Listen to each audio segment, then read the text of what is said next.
911, what's your emergency?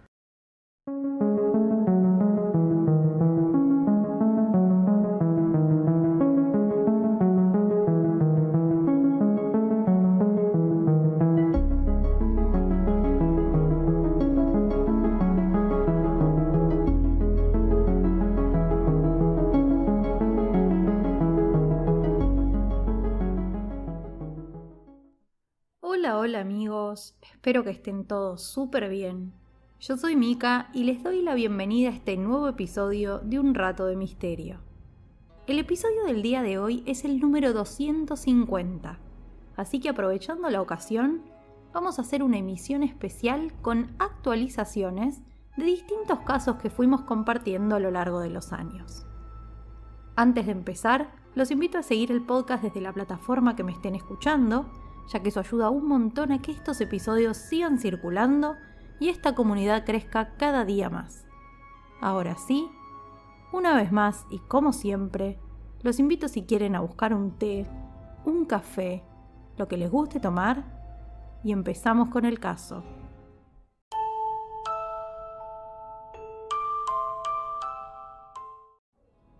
Bueno, si ya siguen Un Rato de Misterio en Instagram, sabían que venía este episodio porque estuve dejándoles algunos avisos por historias. Pero como les conté en la intro, el episodio de hoy es el número 250 y me pareció un buen momento para hacer un especial. Allá por el episodio 200 hice un especial respondiendo preguntas de oyentes y contándoles mis casos preferidos. Y ahora, para cambiar un poco, se me ocurrió juntar en un solo capítulo varias actualizaciones de historias que fuimos compartiendo a lo largo de los años. Van a encontrar casos del año 2020, que fue cuando empecé con el podcast, y otros que salieron hace muy poco. Algunos oyentes se van a acordar de los casos más viejos, pero es posible que muchos no los hayan escuchado. Así que antes de contarles las novedades, voy a hacer un resumen breve de cada caso. Igualmente, les dejé en Instagram una listita con los nombres de los casos, así pueden buscarlos directamente en Spotify y escucharlos si es que tienen ganas. Son historias realmente interesantes, así que no tengo dudas de que se van a enganchar. Pero si no, también pueden terminar de escuchar este episodio y buscar solamente aquellos casos que les llamaron la atención. Bueno, ya hice una introducción larguísima, así que vamos a meternos de lleno a la primera actualización que tenemos, que es nada más y nada menos que del primer episodio en la historia de este podcast. Es sobre el caso de JonBenét Ramsey. Para los que no recuerden este caso, les cuento que JonBenét era una niña de 6 años de Colorado que desapareció de su casa en el año 96 y apareció el mismo día estrangulada en el sótano de la casa con una fractura en la cabeza. Antes de encontrar el cuerpo de la víctima, que en aquel entonces era reina de concursos de belleza, la familia descubrió una nota de rescate adentro del hogar pidiendo un monto de dinero muy grande y muy específico a cambio de devolverla. Lo curioso de este caso en particular es que desde muy temprano en la investigación hubo una teoría que involucraba directamente a la familia. Se hablaba de que la madre podría haber escrito la nota de rescate y que su propio hermano, de 9 años, la habría asesinado, por lo que ambos padres estaban intentando cubrirlo para que la policía no descubra la verdad. Bien, al día de hoy aún no se sabe exactamente quién asesinó a JonBenét. Pero hay algunos avances en el caso que me parece interesante sumar. Por un lado, tenemos un documental de Netflix del 2024 que repasa toda la historia. Si lo quieren ver, lo pueden buscar por el título ¿Quién mató a JonBenét Ramsey? Y como siempre que se estrena un nuevo documental de casos policiales, la historia volvió a llamar la atención de los medios y el público. Este documental en particular hace una crítica importante a la policía que se hizo cargo del caso, diciendo que habrían cometido errores en la investigación y que por eso no hay nada concluyente. ¿Cómo respondieron los investigadores? Bueno, por un lado negaron rotundamente esta acusación y por otro se mostraron abiertos a volver a examinar la evidencia, pero con nuevas tecnologías. Sin embargo, no está claro si este ofrecimiento es verdadero, porque el padre de John Bennett dice exactamente lo contrario, que por mucho que insiste, los investigadores declinan una y otra vez su pedido de volver a revisar las pruebas. Y esto no es todo. El hombre también trajo una nueva teoría a la mesa, porque según él, recibió una carta de una mujer que acusaba a su ex marido de haber asesinado a la niña. Todavía no ha trascendido mucho más en relación a este nuevo sospechoso, así que será cuestión de tiempo para saber qué tan real es la acusación del papá de John Bennett. Vamos a seguir con novedades de un caso que, si no lo escucharon en el podcast, seguramente lo recuerden de todas formas, que es la desaparición de Madeleine McCann. Para aquellos que no se acuerdan lo que pasó, Madeleine era una niña de 3 años que en medio de unas vacaciones familiares en Portugal desapareció de la habitación mientras los padres cenaban en un restaurante del complejo y jamás fue encontrada. Hubo varias teorías en relación a esta desaparición. Algunas incluso involucraban a los propios padres.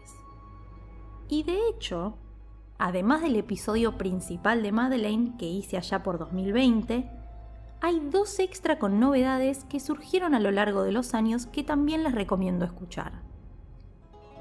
En aquel entonces, el sospechoso principal del caso era un alemán llamado Christian Bruckner, que tenía un historial de crímenes sexuales, pero no había sido acusado formalmente.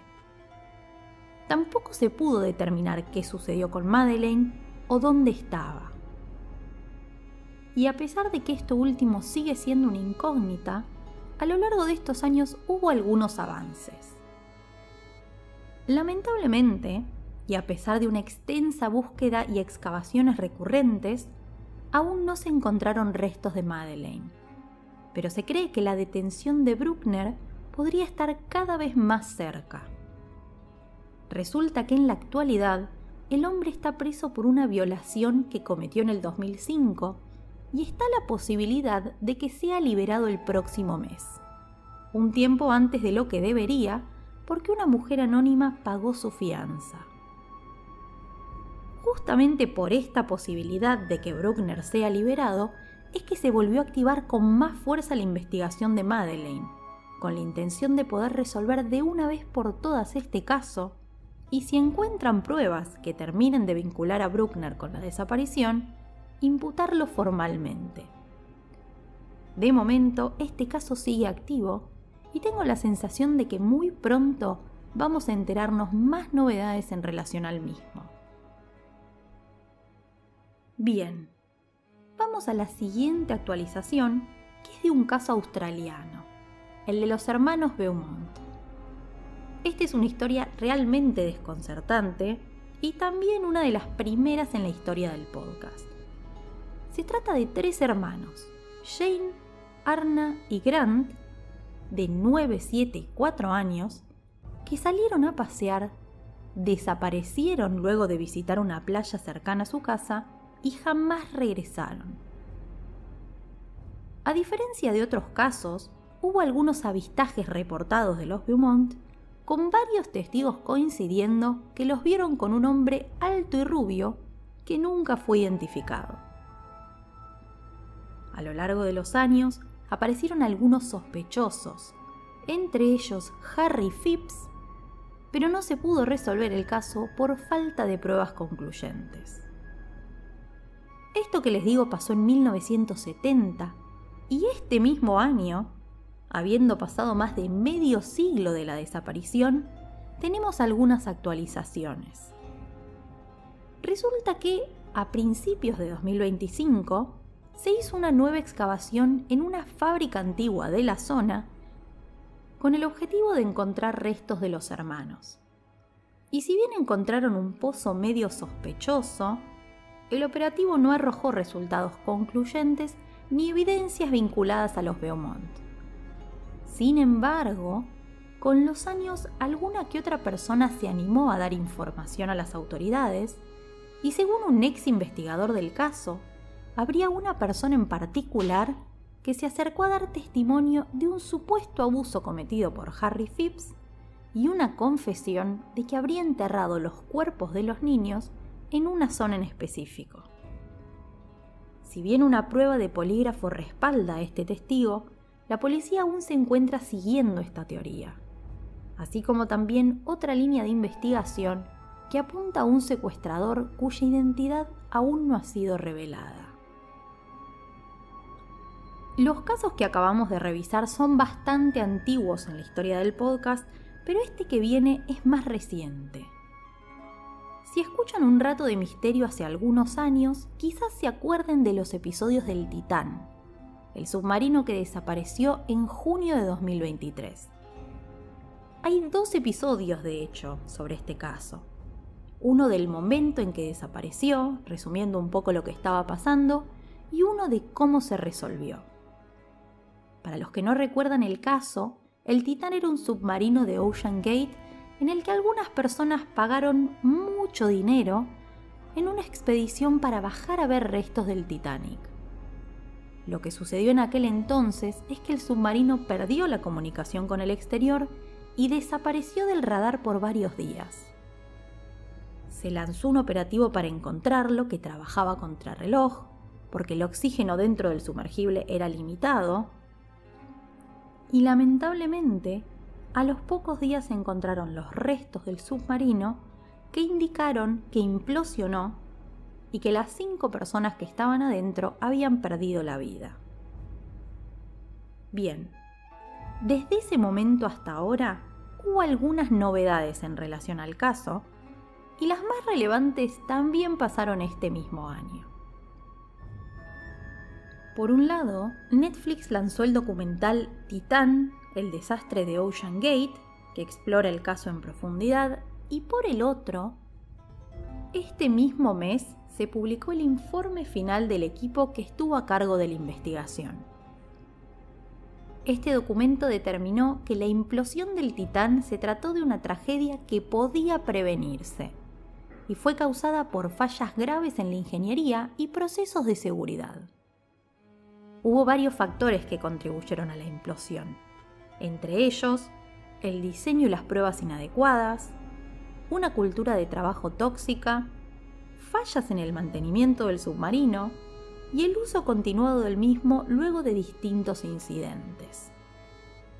La responsabilidad de este accidente cae mayormente sobre el director ejecutivo de la empresa, Stockton Rush, que si recuerdan también perdió la vida en el submarino. Según esta investigación, Rush se habría salteado algunos protocolos importantes, ignoró alertas y hasta marginó o alejó de sus puestos a distintos trabajadores que intentaban avisarle que el submarino no estaba en condiciones. Rush no sobrevivió a la inmersión, pero de haberlo hecho, es probable que hubiera enfrentado cargos por negligencia y juicios de las familias de las víctimas que aún así siguen en proceso al día de hoy. Me quedan 2 casos para actualizar. Uno que es un poco más chico, con novedades que resuelven la incógnita que nos había quedado cuando publiqué el episodio, y otro bastante más complejo y que creo que tendremos que volver a actualizar en un futuro. El primero es el de Erin Patterson. Quizás les nombro a esta persona y no se la acuerdan, pero estoy segura de que se van a acordar de su historia. Erin fue la mujer que invitó a almorzar a sus ex suegros y a otros familiares y habría utilizado hongos en la comida sin darse cuenta de que eran letales, envenenando así a todos sus comensales. Digo habría utilizado porque cuando salió el episodio todavía estaba la duda de si los había envenenado por accidente o no. Pero al día de hoy ya hay un veredicto. En el mes de julio de este mismo año, Erin fue declarada culpable de 3 asesinatos y un intento de asesinato, que si recuerdan, fue la única víctima que sobrevivió. Resulta ser que al investigar, descubrieron que la mujer ya había intentado envenenar a su expareja en 3 ocasiones diferentes, algo que claramente contribuyó a la decisión de la corte. A finales de este mes se va a llevar a cabo una nueva audiencia previa a la sentencia y a partir de ahí se conocerá la condena, que puede llegar incluso a cadena perpetua. Bueno, hemos viajado entre casos antiguos y casos recientes de Un Rato de Misterio y quiero cerrar este episodio con una historia que no solo es bastante reciente, sino que también es la que más novedades tiene. ¿Cuál es esa historia? La del cuerpo que encontraron en la casa de Gustavo Cerati. O si queremos ser específicos, en el espacio que separa la casa de Cerati con la casa de los vecinos. Seguramente este episodio sí lo tienen en mente porque se publicó hace un par de semanas, pero en caso de que no lo recuerden o no hayan escuchado la historia, les cuento que en mayo de este año, un grupo de obreros encontraron restos humanos en una medianera que divide una casa en la que vivió el músico argentino Gustavo Cerati con la vivienda de al lado. Cuando subí ese episodio, solo se sabía que la víctima había fallecido en los 80 o 90 y que en aquel momento era un adolescente. Bueno, a principios de este mes se conoció la identidad de la víctima y además un poco de su historia. Se trata de Diego Fernández Lima, un joven que al momento de morir tenía 16 años. Diego desapareció en el año 1984 y su familia nunca dejó de buscarlo hasta el día de hoy. ¿Cómo descubrieron la identidad de este chico? Bueno, el revuelo que armó la noticia en los medios, sobre todo por la casa de Cerati, despertó la curiosidad de un hombre que pensó que quizás la víctima podría ser su tío desaparecido. Entonces se acercó a la policía para colaborar y luego de un análisis pudieron comprobar la identidad y resolver la incógnita. Diego desapareció, como les contaba, en julio de 1984. Fue visto por última vez por la tarde a unas cuadras de su casa y usando el uniforme del colegio. Le había avisado a su familia que iba a ir a la casa de un amigo, pero como por la noche no regresó, sus padres se presentaron en la comisaría a denunciar la desaparición. Lamentablemente no pudieron hacerlo porque quien los atendió le dijo que Diego seguro se había ido con alguna chica. La familia intentó por todos los medios alertar de la desaparición, pero lamentablemente no supo nada más de él hasta ahora. Tengo que decir que la historia de esta investigación es realmente triste. La mamá nunca dejó de esperarlo, se asomaba a la ventana para ver si volvía y hasta el día de hoy no cambió ni el teléfono de su casa con la esperanza de volver a saber de él. Como la policía no hizo nada por ellos, la familia se cargó la búsqueda y el papá de Diego lo buscó incansablemente. Tenía una libreta en la que anotaba cualquier pista que pudiera ayudar a encontrarlo y de hecho la llevaba consigo el día que falleció, atropellado por un auto mientras iba en bicicleta. Ahora, ¿qué fue lo que pasó con Diego? Esto todavía no está claro, pero al menos hay un sospechoso. Una persona que se llama Christian Graf. ¿Quién es Christian? Christian es el hombre que vive en la casa de al lado, que está conectada con esta medianera en la que encontraron los restos. Pero no es solamente un vecino y ya. Resulta que Christian también había sido compañero de colegio de la víctima. No iban exactamente al mismo año, pero eran amigos. Y déjenme decirles que el comportamiento de Graf desde que aparecieron los restos fue, al menos, sospechoso. En aquel entonces, el hombre se acercó a los obreros para contarles que hacía varios años él y su familia habían hecho una pileta en la zona en la que descubrieron el cuerpo y que contrataron un par de camiones con tierra para rellenar ese terreno. Lo que él le planteaba a los obreros es que probablemente, o tal vez quizás, los huesos podrían haber llegado en ese camión. Pero hoy los investigadores, por supuesto, sospechan que ese era un intento de desviar la investigación. Christian cae como sospechoso porque algunos amigos de la víctima de aquel entonces, también conocidos suyos en su momento, se acercan a la fiscalía a notificar la conexión del hombre con Diego. Aún es muy pronto para saber lo que pasó en los momentos finales de la víctima, pero como les adelanté en el episodio de este caso, ya hay algunas teorías. El análisis de los huesos demostró que habría recibido, al menos, una puñalada en la zona de las costillas, y se cree que el victimario habría querido desmembrar el cuerpo con un serrucho, proceso que por alguna razón no logró terminar, por lo que decidió enterrarlo de forma improvisada y no dejar tan ocultos tampoco los restos. Todavía queda camino por recorrer en esta investigación y es muy probable que en los próximos días la fiscalía impute a Christian. Pero también está la posibilidad de que este crimen se considere prescripto por el paso del tiempo. Será cuestión de esperar para enterarnos si realmente se descubre lo que sucedió con Diego o si continúa siendo un misterio. Y con esta última actualización cerramos esta emisión especial, el episodio 250 de Un Rato de Misterio. Como siempre, les agradezco por escuchar, tanto a los que están hace años como a los que se suman semana a semana. Me gustaría leer en comentarios sus opiniones con respecto a estas actualizaciones y que también me dejen aquellos episodios que tienen ganas de actualizar y que no formaron parte de este episodio, así puedo tenerlos en cuenta para un próximo especial.